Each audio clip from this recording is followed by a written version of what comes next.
Dès qu'on parle de l'île de la Réunion, il y a toujours quelqu'un pour déclarer « il n'y a pas de plage à la Réunion ».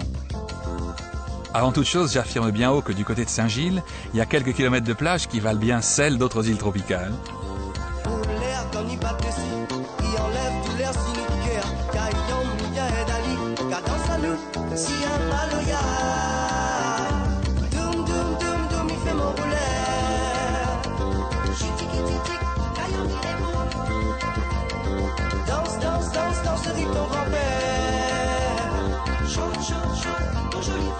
Saint-Gilles, c'est bien sûr le centre de toute l'animation touristique de la Réunion.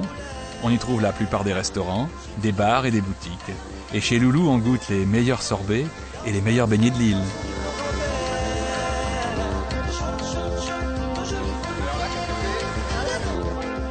Dans le petit port de Saint-Gilles, je m'embarque, avec Séverine, mon guide à la Réunion, sur un drôle de petit bateau à fond transparent, le Visiobule.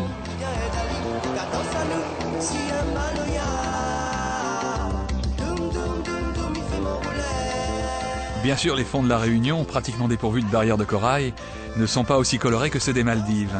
Et pourtant, parfois, à quelques encablures du port de Plaisance, on peut voir virevolter une famille de dauphins tranquilles.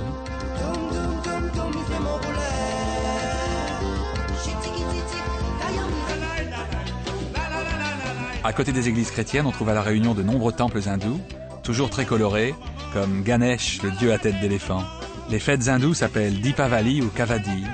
Les Chinois, eux, fêtent surtout le Nouvel An. Il y a aussi l'étonnante religion de Saint-Expédite, né, dit-on, de la mention en italien expedito, portée sur une caisse de reliques expédiée de Rome. À l'est de Saint-Denis, à Saint-André, on cultive encore la vanille, et les visiteurs peuvent se faire expliquer le mariage de la vanille. Alors, il y a un monsieur et une dame là-dedans? Oui, mais la dame, on ne peut pas très bien voir. Il faut avant sous le départ, après on peut voir. Pour atteindre la Fournaise, il faut passer par la plaine des Cafres, d'où part la route qui mène au pas de Bellecombe. La dernière option, elle date de 1992. Elle s'est ouverte sur les flancs du piton de la Fournaise. Alain Mussard, vulcanologue, conférencier et grand amoureux du volcan, montre le chemin qui passe le Nez de Bœuf, le cratère Commerçon, la plaine des Remparts et la plaine des Sables. C'est un désert à l'allure si lunaire qu'on l'utilise parfois pour le tournage de films. Du pas de Bellecombe à 2350 mètres d'altitude, on découvre l'enclos gigantesque où se dresse le volcan. Alors commence une longue descente, et l'on découvre le Formica Leo, ainsi nommé parce qu'il ressemble au piège que creuse l'insecte nommé fourmilion. L'ascension du volcan proprement dit nécessite de l'entraînement. Équipez-vous bien, emportez à boire, et ne sortez pas des chemins balisés. Le piton est entouré de nombreux petits cratères, le plus spectaculaire s'appelle le Château Gaillard.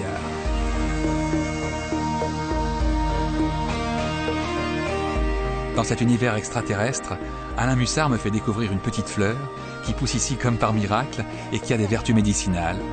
Voleur d'images, je suis un voleur d'images, et dans mes souvenirs, des chagrins, des plaisirs, des rêves, des désirs, des joies, des soupirs, mais je dois repartir. C'est une question de cadrage, je suis un voleur d'images.